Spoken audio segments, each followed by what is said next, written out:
Hello everyone. What you are seeing is my attempt to compare three different cars on iRacing and their accelerations. So we're going to start with the legacy Gen 4 car. This one, just kind of tell you what I was doing here. So I attempted to make these cars as close as I could to one another. So they're all running very as equal as I'm allowed by the rules in iRacing setups. For instance, the air pressures on the Gen 4, I try to keep as even as possible. These are the minimums on the rights. These are actually the maximums I can do on the lefts. So that's how I got there. Chassis, tried to keep it as close as I could in terms of cross weight. That's the minimum nose weight I was able to run within the rules. Springs are even. I do run just a little bit softer on the Gen 4 because it uses a different spring. It's got the coil bind springs. So I wanted to run a little bit softer there just to try and keep the nose down, which I don't think it keeps it down as well as the other cars. So we're going to keep that in mind for this test. And then here on the rears, we're going to run 800-pound springs on every car we run because that is the maximum this car can run. And with the other cars, I felt like that was just the kind of the place to set it. Just put them all, because I'm a little worried, like with the COT and some of these other cars, they kind of rock back. So I want the back as rigid as I can for the test. Track bars are at minimum. Cambers are all as low as I can set them per the rules, or as per the rules, as some would say. And then the rear end ratio here is a 444. So that's the same on every car. I do question that a little bit because even though it's the same, are the engine power bands the same? And I don't know. I'm not sure what to think about that yet. So this is just our first test of this. So what I'm taking here is the best run in my opinion. I ran three runs, but they're all pretty close, pretty consistent. And what I did is, so we're at Indy, and I decided to use Indy because it has a very long and straight pit road, and it has a beginning with these yellow cones and an ending with the green cones. So I felt like, and a good runway to get to speed. So basically what I would do is I would head all the way down from the start, turn around, and then we'd go all the way back, and then we would make a run. And what we were doing it from a roll. So we wanted to eliminate as much of the wheel spin or anything, and anything that could mess with the result as possible. Also, we're just running in fourth gear. So once I hit the line in fourth gear, I hammer the throttle, and then we see what we trap down at the end. I will say it's a little harder to be perfectly accurate with this because when you're inside the car, I thought I could use maybe the pit road indicator or something, but it's a little slow. I don't think it's perfectly timed exactly right to be able to use it. Plus there's going to be a delay because just trying to time that correctly. So, but you can see here, I think I timed it pretty well. So we're going 55 at the line, and I'm coming up on throttle right about that time. So this one was pretty good. I don't think it has to be perfect. We're just trying to get a general idea here. So we'll watch the run. I will say this car feels very, very soft down low and low RPM compared to the other cars I thought. But we run all the way up here, and we're going to see, we're going to trap through these green cones here. So there's our line right here. Trap about 167. Okay. So the old Gen 4 trap, based on the way we ran this, about 167. Okay. All right. So we can exit the iRacing sim now. And we will actually go back in. And we're going to load, so I have another replay here. And this will take a moment to load, but this is going to be for the see which is the next one that comes up here.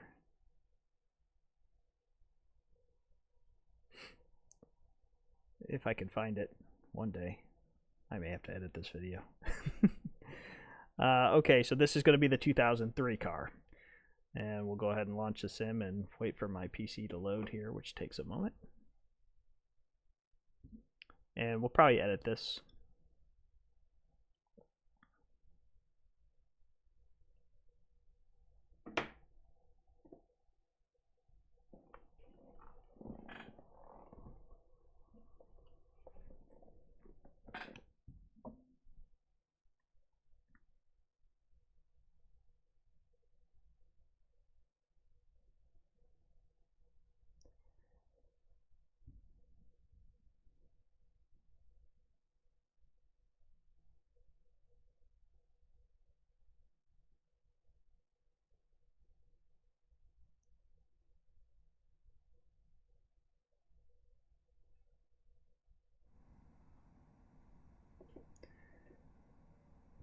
Okay, and we should be back here.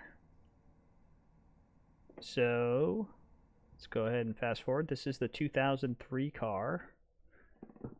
And what we're going to be looking for here.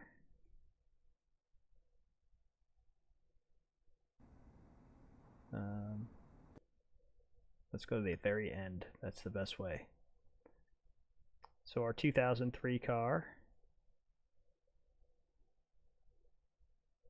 We're going to look for a good run. So I did 3 of them. You can see I'm rolling at 55 here. And let's see how well I did hitting the gas. Boy, I really started that far away. Okay. So, pretty good. We're still going 55 at the line, and I'm full throttle. So I'll say this run is pretty good. All right, so let's run it.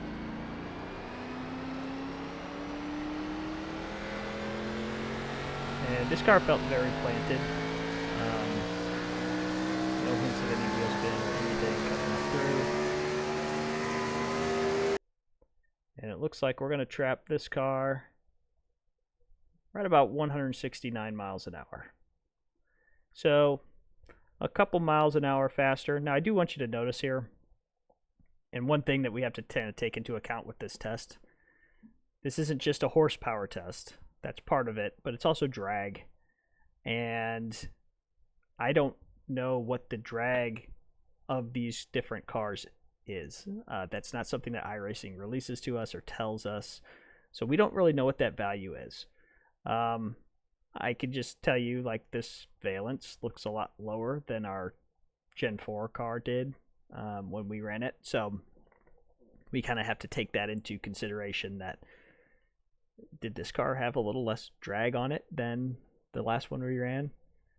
I can't answer. I don't know for sure. But it gives us a pretty good general idea. Okay? Here would be my contention with this. From everything we've been told, the old Gen 4 made somewhere in the range of 775 horsepower. That's like peak. That's like the most it would have made anywhere. We've been told that this car makes 910 horsepower peak, most it would make anywhere. And that stuff depends on like altitude and humidity and all that stuff.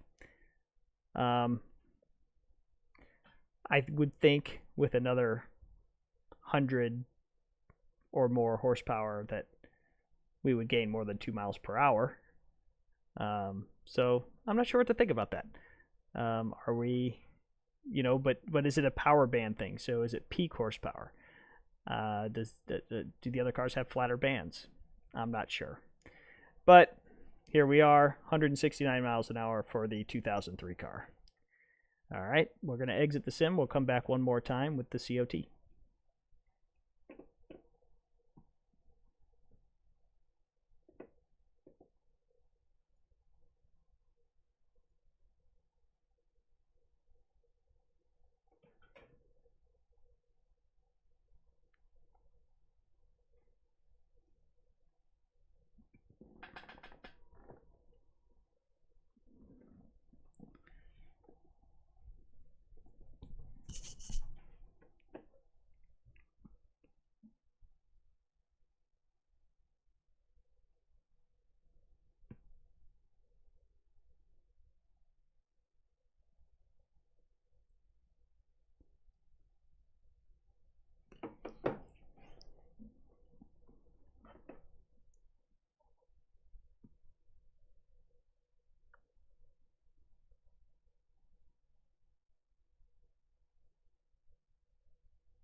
Okay, and we are back one more time with the COT.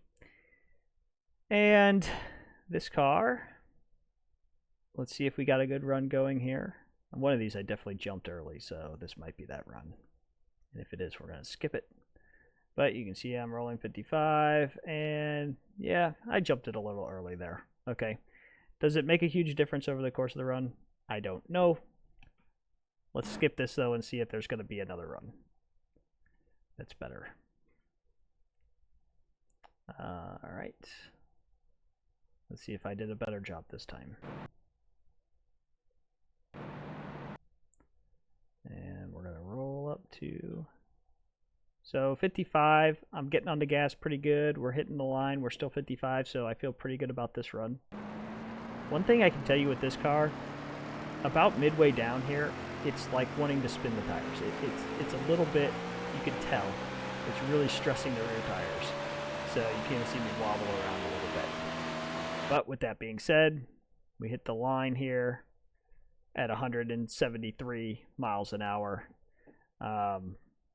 And this one felt definitely, of the three, like it was the most wild, like it was really trying to spin the tires up and all that. So 173 miles an hour for the trap. I'm going to go to the garage settings again. Oh, I can't because I'm not in the thing. Suffice to say, it's the same gear. Same with the cambers. I set the cambers up to be as even as I could. This car was probably the easiest to get equal. The other cars have different ride height rules where you can't, the left front has to be lower than the right front, and the left rear has to be, so they're set up differently with the way the rules are.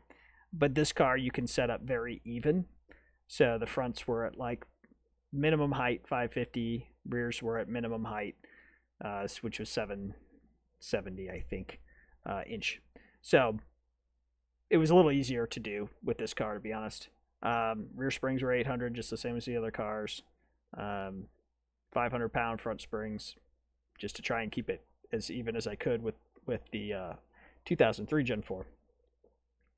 But yeah, so what does this all mean? I don't know. What do you take from this? Do you take anything from this? Is this a very flawed test? I'm definitely willing to hear all that out, but I just thought it would be kind of fun to do and try and compare these different cars. So thanks for listening. Thanks for watching, and we'll see you next time.